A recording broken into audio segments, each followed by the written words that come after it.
우리는 참 열심히 살아갑니다. 앞만 보고 달려왔습니다. 더 나은 내가 되기 위해, 뒤처지지 않기 위해 스스로를 채찍질하며 어제의 나보다 더 나은 오늘을 만들어 왔습니다. 그 과정에서 마주한 내면의 상처와 그림자를 외면하지 않았습니다. 용기를 내어 깊은 어둠 속으로 걸어 들어갔고, 오랜 시간 나를 괴롭혔던 문제들을 마주하고 치유하는 힘든 과정을 거쳤습니다. 그런데 이상합니다. 모든 것이 끝나고 상처가 아물고 이제는 정말 괜찮아져야 할 그때 설명할 수 없는 깊은 공허함이 찾아옵니다. 뜨겁게 타오르던 열정도, 나를 달리게 하던 야망도, 그 어떤 불꽃도 남아있지 않은 텅 빈 재만 남은 기분. 마치 내 안에 무언가가 고장 나버린 것만 같습니다. 많은 사람들이 이 페르소나의 붕괴를 우울증으로 착각합니다. 하지만 오늘 우리는 이것이 실패나 후퇴가 아님을 이야기하려 합니다. 어쩌면 이 고요함이야말로 당신의 영혼이 더 이상 거짓된 연기를 거부하며 보내는 가장 정직한 신호일지도 모릅니다. 심리학자 칼 융이 말한 그림자 작업에 대해 대부분의 사람들이 이야기하지 않는 진실이 있습니다. 우리가 무의식 깊숙이 묻어두었던 수치심, 채워지지 않았던 결핍, 어린 시절의 상처들을 모두 파헤치고 나면 단순히 기분이 나아지는 것을 넘어 근본적으로 다른 사람이 된다는 것입니다. 이전의 나와는 너무도 달라 불안하기까지 한 완전히 새로운 존재가 되는 것이죠. 여기 한 사람이 있습니다. 대기업 마케팅 팀장인 김수진 씨. 그녀는 성공 가도를 달리던 중 찾아온 극심한 번아웃으로 3년간 집중적인 심리 상담을 받았습니다. 어린 시절부터 그녀를 지배해온 무의식적인 패턴들을 발견하고 내면 아이를 치유하고 자신의 어두운 그림자를 통합하는 모든 과정을 성실히 해냈습니다. 결과는 놀라웠습니다. 수십 년간 그녀를 몰아붙였던 불안은 눈 녹듯 사라졌고 모든 사람에게 좋은 사람이 되어야 한다는 강박감도 녹아내렸습니다. 혼자가 되는 것에 대한 두려움은 진정한 자기 자신과의 동행으로 바뀌었습니다. 하지만 모든 것이 좋아졌다고 생각했을 때 문제가 시작되었습니다. 예전처럼 자신의 사무실로 돌아가고 한때 그녀를 흥분시켰던 캠페인 기획안을 펼치고 그토록 열망했던 승진을 향해 다시 달려가려 할 때 무언가 근본적으로 잘못되었다는 느낌을 받았습니다. 기분이 나쁜 것과는 다른 그저 텅 비어버린 느낌. 마치 다른 사람의 옷을 억지로 입고 있는 듯한 어색함이었습니다. 활기를 불어넣어 주던 클라이언트와의 미팅은 이제 공허함만을 남겼고 중요하게 여겼던 성공의 지표들은 이름 붙일 수 없는 더 중요한 무언가로부터 나를 분리시키는 정교한 방해물처럼 느껴졌습니다. 그녀는 이렇게 말했습니다. 예전에는 매일 아침 뱃속에 불덩이를 안고 일어났어요. 그게 불안이든 두려움이든 어쨌든 저를 움직이는 연료였죠. 하지만 지금은 아침에 일어나도 아무것도 느껴지지 않아요. 더 이상 말하지 않는 목소리로부터 지시를 기다리는 사람처럼요. 이것이 바로 칼 융이 말한 재탄생 전의 필연적인 해체입니다.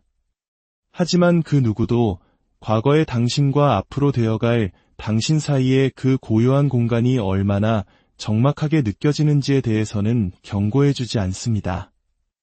여기서 모든 것을 바꾸는 심리학적 진실이 있습니다. 당신의 과거의 야망은 사실 당신의 것이 아니었습니다. 그것은 당신의 상처에 속한 것이었습니다. 수년 혹은 수십 년 동안 당신은 스스로 선택하지 않은 무의식적인 힘에 의해 움직여왔습니다.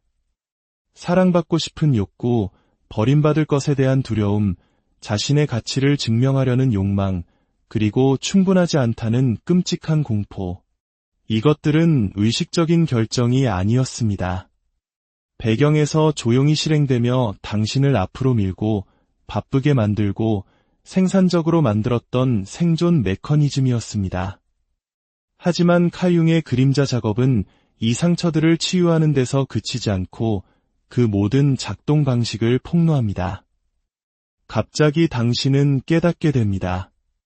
당신의 삶의 얼마나 많은 부분이 야망이라는 가면을 쓴 두려움에 의해 움직였는지, 당신의 동기부여가 실제로는 즐거움의 축으로 위장한 고통의 회피에 불과했음을, 당신의 성공이 나는 결코 충분하지 않다는 불안한 토대 위에 세워졌다는 것을 말입니다. 당신의 가장 위대한 성취, 가장 열정적이었던 순간들을 떠올려 보십시오. 스스로에게 잔인할 정도로 정직해진다면 그 불꽃의 얼마만큼이 진정한 열망에서 나왔고 얼마만큼이 정교하게 포장된 절박함에서 나왔습니까? 얼마만큼이 진정한 영감이었고 얼마만큼이 잘 차려입은 불안이었습니까? 일 자체에 대한 사랑과 사랑받을 가치가 있음을 증명하려는 욕구는 각각 얼마나 큰 비중을 차지했나요? 그림자 작업이 제대로 이루어지고 당신이 거부했던 자신의 일부를 진정으로 통합하게 되면 당신의 동기부여 시스템 전체는 단순히 변화하는 것이 아니라 완전히 해체됩니다.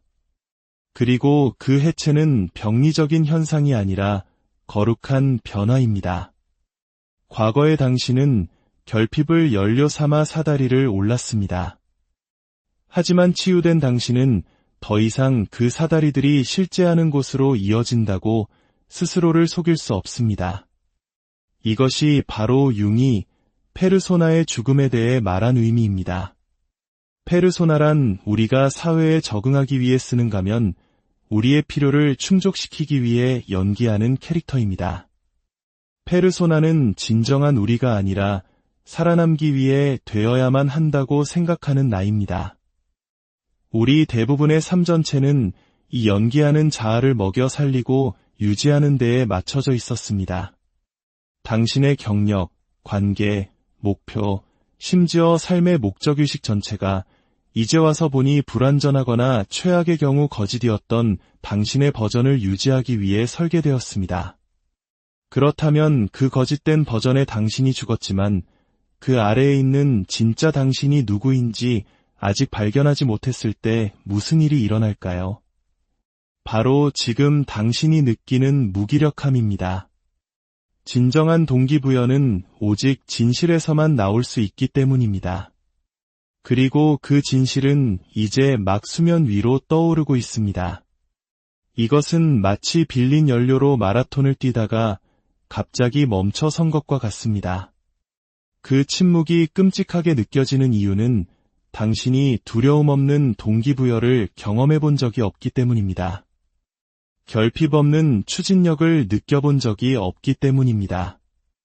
증명할 필요 없는 목적의식을 가져본 적이 없기 때문입니다. 오래된 상처를 치유하거나 태고의 공허함을 채우려는 시도가 아니었던 목표를 추구해 본 적이 없기 때문입니다. 당신이 지금 경험하는 이 공허함은 임상적인 의미의 우울증이 아닙니다.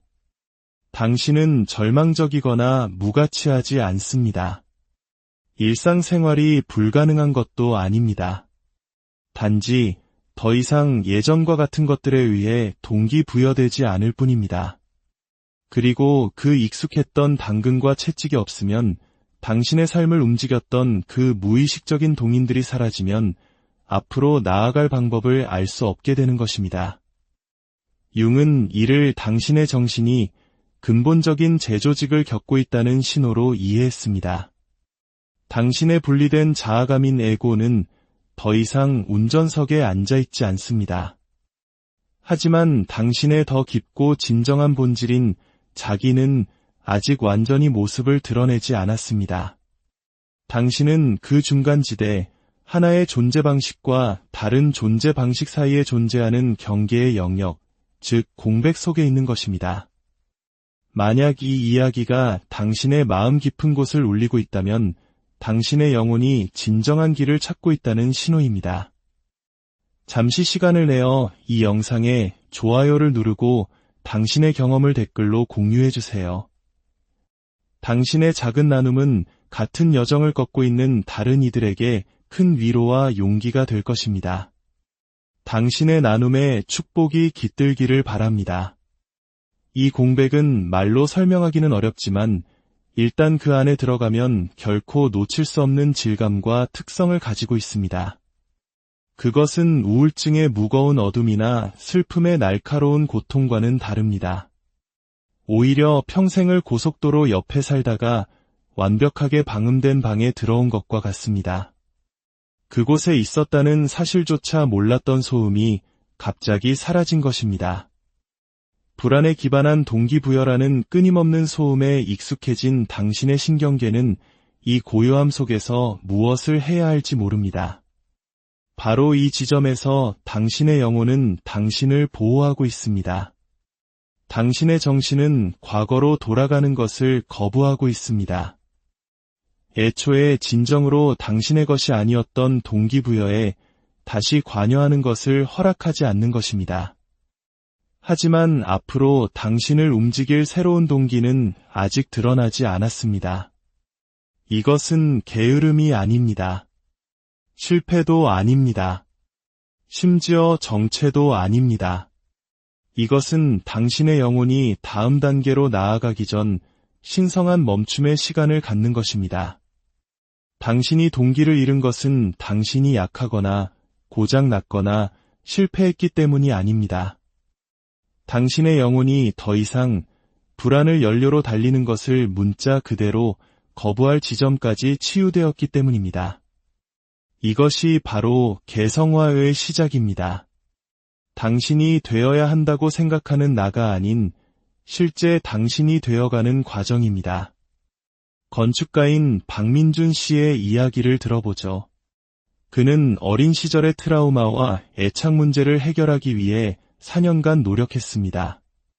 치유 과정은 심오했고 그는 생애 처음으로 깊은 평화를 느꼈습니다.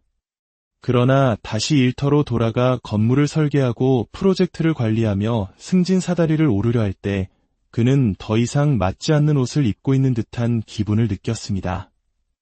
그는 이렇게 말했습니다. 예전엔 정말 열정적이었어요. 주 60시간을 일하면서도 그걸 사랑했죠. 5년 계획, 10년 목표가 있었고 뭘 원하고 어떻게 얻어야 하는지 정확히 알았어요. 그런데 지금은 그 똑같은 목표들을 봐도 아무런 감흥이 없어요. 마치 다른 사람의 목표 같아요. 그는 자신이 우울증에 걸렸다고 생각했습니다. 하지만 그가 경험한 것은 우울증이 아니라 심오한 내면의 변화가 가져온 자연스러운 결과였습니다. 성취를 통해 자신의 가치를 증명하고 성공을 통해 아버지의 인정을 얻고 실패의 수치심을 피하려 했던 그의 낡은 동기들은 더 이상 그에게 유효하지 않았습니다. 칼 융의 그림자 작업이 그 상처들을 치유하고 그 욕구들을 통합하고 그 두려움들을 해결했기 때문입니다. 하지만 그의 상처 입은 에고가 아닌 진정한 자기로부터 나올 새로운 동기들은 아직 모습을 드러내지 않았던 것입니다. 당신이 그림자를 통합하고 거부했던 자신의 일부를 진정으로 마주하고 포용할 때 당신은 단순히 심리적 갈등을 해결하는 것이 아닙니다. 당신은 더 이상 외부적인 성취를 통해 자신의 가치를 증명할 필요가 없어집니다.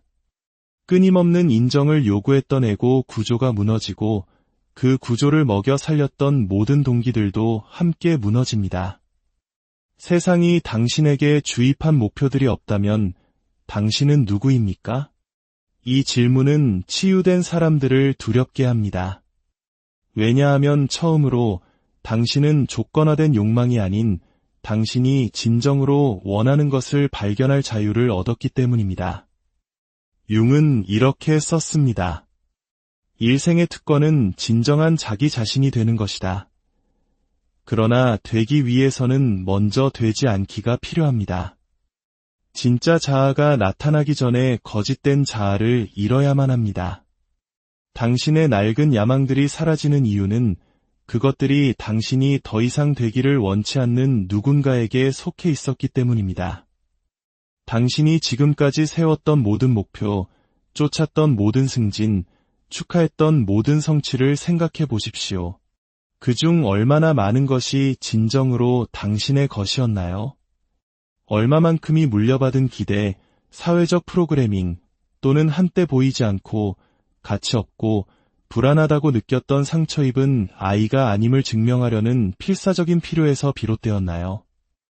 이 질문들에 대한 답은 파괴적인 동시에 해방적입니다. 왜냐하면 당신의 삶이 얼마나 많이 빌려온 꿈 위에 세워졌는지 일단 보고 나면 다시는 그 꿈을 살기 위해 돌아갈 수 없기 때문입니다. 당신의 영혼이 그것을 허락하지 않을 것입니다. 이것이 융이 심리적 연금술의 니그레도 단계라고 부른 것입니다. 새로운 생명이 나타나기 전에 반드시 일어나야 하는 필연적인 어둠, 공백, 해체의 단계입니다. 두려움과 결핍, 외부적 인정에 대한 끝없는 갈증으로 움직였던 당신의 옛 삶은 끝났습니다. 당신은 그 삶을 끝내기 위해 힘든 작업을 해냈습니다. 하지만 우리 문화는 치유가 기분 좋아야 하고 성장은 직선적이어야 하며 진보는 측정 가능해야 한다고 가르칩니다. 그러나 그림자 작업은 종종 수술처럼 작용합니다. 수술은 성공적이지만 회복 과정은 길고 낯설고 예상과는 전혀 다릅니다. 이 단계 동안 당신은 한때 중요했던 것들에 더 이상 신경 쓸 수 없게 될지도 모릅니다. 필수적이었던 직업적 목표는 이제 임의적으로 느껴지고 흥분되었던 관계는 연기처럼 느껴지며 즐거움을 주던 취미는 억지처럼 느껴질 수 있습니다. 이 혼란, 이 공허함, 더 이상 아무것도 중요하지 않다는 이 느낌. 이것이 바로 당신의 동기부여 시스템이 두려움 기반에서 진실 기반으로, 외부에서 내부로, 연기하는 것에서 존재하는 것으로 전환될 때 느껴지는 감정입니다. 당신이 전에 이렇게 살아본 적이 없기 때문에 방향 감각을 잃은 것처럼 느껴지는 것입니다. 하지만 그 공백 속에서 당신의 진정한 자아가 말할 공간이 생겨나고 있습니다. 융은 작은 분리된 자아인 에고와 더 깊고 연결된 본질인 자기를 구분했습니다. 에고는 소리치고 자기는 속삭입니다. 에고는 요구하고 자기는 초대합니다. 에고는 긴급함을 만들고 자기는 공명을 만듭니다. 당신의 삶이 에고 중심의 야망으로 가득 차 있는 한 당신은 자기가 당신에게 말하려는 것을 들을 수 없습니다. 이것이 바로 침묵이 신성한 이유이며 공허함이 필수적인 이유입니다. 낡은 동기를 잃는 것이 해결해야 할 문제가 아니라 받아들여야 할 선물인 이유입니다. 문제는 어떻게 내 야망을 되찾을까? 가 아닙니다. 진짜 질문은 이 침묵 속에서 내 영혼은 나에게 무엇을 말하려고 하는가? 입니다. 그 속삭임에 귀 기울이는 법을 배울 때 당신의 동기부여는 저항을 정복하는 것이 아니라 당신의 공명을 따라가는 것이 됩니다. 당신이 그 공백과 싸우는 것을 멈추고 그것에 귀 기울이기 시작할 때 침묵을 병으로 여기는 것을 멈추고 그것을 신성한 공간으로 존중하기 시작할 때 바로 거기서 변화가 시작됩니다. 힘이 아닌 수능을 통해, 고치는 것이 아닌 느끼는 것을 통해, 하는 것이 아닌 존재하는 것을 통해 말입니다. 한때 잘나가던 IT 개발자였던 다니엘의 이야기를 해보죠. 그는 복합적인 트라우마를 극복한 후 코딩에 대한 모든 흥미를 잃었습니다. 그는 자신의 낡은 열정을 되찾기 위해 애썼지만 더 밀어붙일수록 더 공허해졌습니다. 마침내 그는 자신과 싸우는 것에 지쳐 공백에 항복했습니다. 그는 팟캐스트 없이 긴 산책을 시작했고 명상 앱 없이 침묵 속에 앉아 있었으며 어떤 의제도 없이 그저 현재에 머물렀습니다. 어느 날 아침 수천 번을 지나쳤지만 한 번도 보지 못했던 동네의 작은 텃밭을 지나다가 그의 안에서 무언가가 움직였습니다. 그것은 오래된 의미의 야망이 아니었습니다. 긴급함도 의무감도 전략도 5년 계획도 없었습니다. 그저 공명, 조용한 인식, 설명할 수 없지만 설명할 필요도 없는 오름의 감각이었습니다. 그는 흙을 만질 때 자신의 일부가 살아나는 것을 느꼈습니다. 그리고 6개월 후 그는 고액 연봉의 직장을 떠나 도시 농업 컨설턴트가 되었습니다. 사업 계획을 세웠기 때문이 아니라 마침내 진정한 무언가가 목소리를 찾았기 때문입니다. 그 일은 일처럼 느껴지지 않았습니다. 그것은 존재조차 몰랐던 자신의 일부에게로 돌아오는 것 같았습니다. 이것이 바로 칼 융의 그림자 작업 후에 진정한 동기부여가 나타나는 방식입니다. 조용히, 유기적으로, 억지 없이, 결핍에 의해 움직이는 것을 멈출 때 당신은 당신의 가장 깊은 본성을 섬기는 것에 이끌리게 됩니다. 그 차이는 모든 것입니다. 낡은 동기는 굶주림처럼 느껴졌습니다. 절박하고 긴급하며 아무리 성취해도 결코 만족되지 않았습니다. 새로운 동기는 자력처럼 느껴집니다. 꾸준하고 부인할 수 없으며 결과에 상관없이 본질적으로 충만합니다. 이제 당신은 굶주린 사람처럼 기회를 쫓지 않습니다. 당신은 잔치에 속해 있음을 아는 사람처럼 그것을 알아봅니다. 방전된 배터리를 점프하듯 열정을 강요하지 않습니다. 갈만한 가치가 있는 곳으로 이끄는 실을 따라가듯 호기심을 따라갑니다. 공허함을 채우기 위해 필사적으로 창조하지 않습니다. 당신 안에 무언가가 너무 생생해서 스스로를 표현해야만 하기에 충만함 속에서 창조합니다. 당신의 진정한 야망이 나타나고 있다는 신호는 이렇습니다. 당신이 억지로 흥미를 갖는 대신 프로젝트가 당신을 부릅니다. 강박적이기보다는 호기심을 느끼고 쫓기기보다는 영감을 받으며 조급하기보다는 이끌림을 느낍니다. 무언가를 증명하기 위한 결과물이 필요해서가 아니라 일 자체가 당신을 즐겁게 하기 때문에 일합니다. 당신의 이미지가 아닌 당신의 영혼을 위한 목표를 추구합니다. 수진 씨는 이 과정을 통해 동물과 함께 일하고 싶은 깊은 열망을 발견했습니다. 그것이 다른 사람에게 좋아 보이기 때문이 아니라 가식이나 연기 없이 진정으로 살아가는 생명체들 곁에 있을 때 그녀 안에 무언가가 살아났기 때문입니다. 그녀가 대기업 임원에서 동물병원 간호조무사로 전환하는데 18개월이 걸렸습니다. 그녀의 친구들은 중년의 위기라고 했고 가족들은 수입 감소를 걱정했지만 그녀의 영혼은 수십 년 만에 처음으로 다시 노래하고 있었습니다. 돈은 덜 벌었지만 무한히 더 풍요로워졌습니다. 당신의 삶은 무너지고 있는 것이 아닙니다. 트라우마 대신 진실을 중심으로, 대기 대신 있음을 중심으로 상처 입은 에고를 달래는 것 대신 당신의 진정한 본성을 섬기는 것을 중심으로 재편되고 있는 것입니다. 그 공백은 치유에 대한 벌이 아니었습니다. 진정한 삶을 위한 준비였습니다. 동기부여가 돌아올 때, 그리고 반드시 돌아올 것입니다. 그것은 당신 자신에게로 돌아오는 것처럼 느껴질 것입니다. 흥분으로 위장한 두려움의 광적인 에너지가 아니라 목적의식의 꾸준한 맥박처럼, 해야 한다는 의무감으로 만들어진 열정이 아니라 그렇다는 조용한 확신처럼, 결코 충분치 않다는 절박한 굶주림이 아니라 딱 좋다는 부드러운 자력처럼 말입니다. 이 새로운 동기는 당신을 소진시키지 않습니다. 주는 것보다 더 많은 것을 가져가지 않기 때문입니다. 장애물이 나타나도 사라지지 않습니다. 당신이 성취하려는 것이 아니라 당신이 누구인지에 뿌리를 두고 있기 때문입니다. 당신은 야망을 잃었다고 해서 망가진 것이 아닙니다. 동기가 없다고 해서 뒤처진 것이 아닙니다.